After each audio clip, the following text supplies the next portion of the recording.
Okay, hello. Hello po sa inyo lahat. Magandang araw.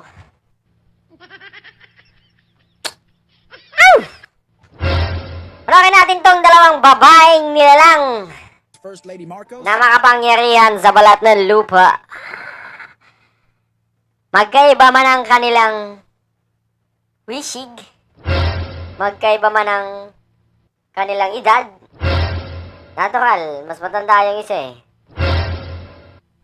Lahat naman tayo, pag tumatanda, ay nawawala na yung mga wisig ng ating mga itsura. Ano ba wisig? So panoorin na lang natin kung sino ang may ambag. Alam na natin sa ating sarili na ang Vice Presidente ay isang spare lamang. At tulad lang ng isang kulong. O dili kaya katulad lang ng isang sasakyan na may spare parts, spare tires sa ilalim. Ilalim ng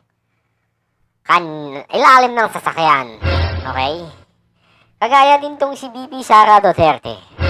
Nasa ilalim lang din to ng sasakyan na handang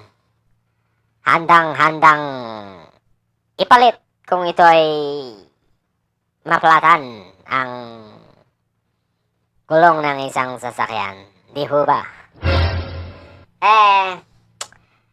Etong si First Lady, tignan naman natin kung ano ang kanyang nagawa. Lingid sa kaalaman ho ng lahat, etong pamilyang to, kung magtrabaho, hindi ho pinapaalam sa media, sa social media, at sa ibang platform ng Republika. Kaya, ewan ko kung meron sa PTV na media ng gobyerno.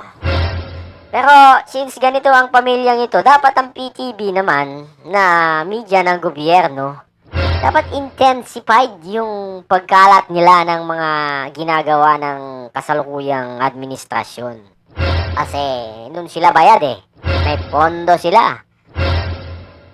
Ilang bilyon ang pondo niyan. So, kailangan sumunod sila sa agos ng panahon. Kung kinakailangan nilang mag-social media, mag-Facebook, mag-YouTube, mag-TikTok, dapat yun ang palakasin nila. Sino ba ang sekretary ng Department of Presidential Communication and Commission? Dapat yun ang palakasin para makita ng mga madlang people ang nagawa ng administrasyong ito.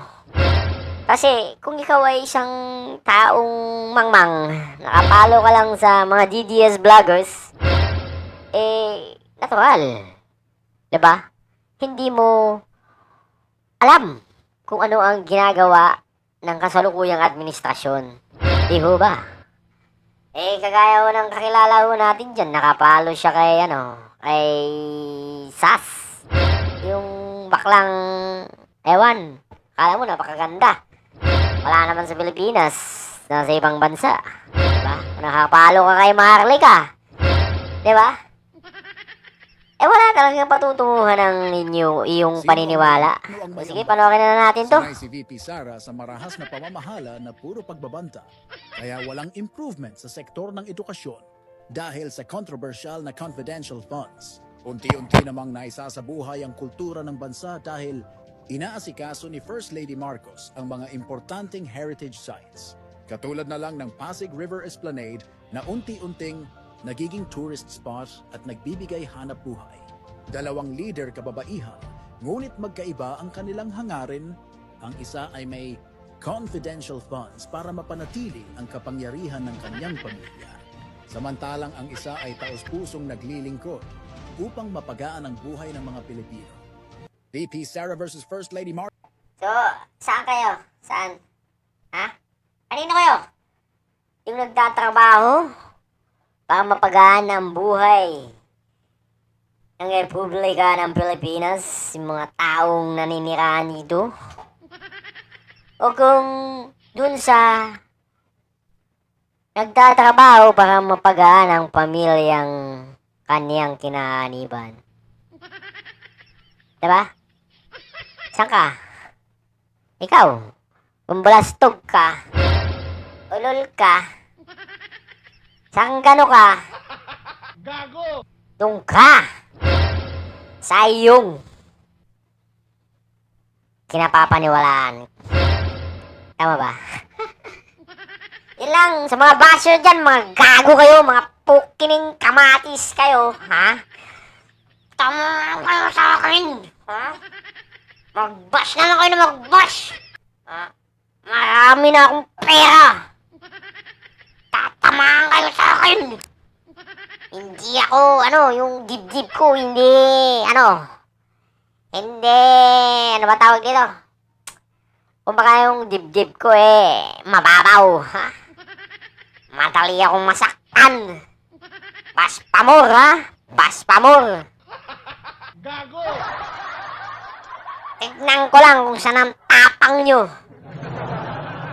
Kahit makarating tayo sa Senado. Magbas pa kayo! At nang lalo akong yumaman. Ha? Palakpakan naman natin ng mga bashers.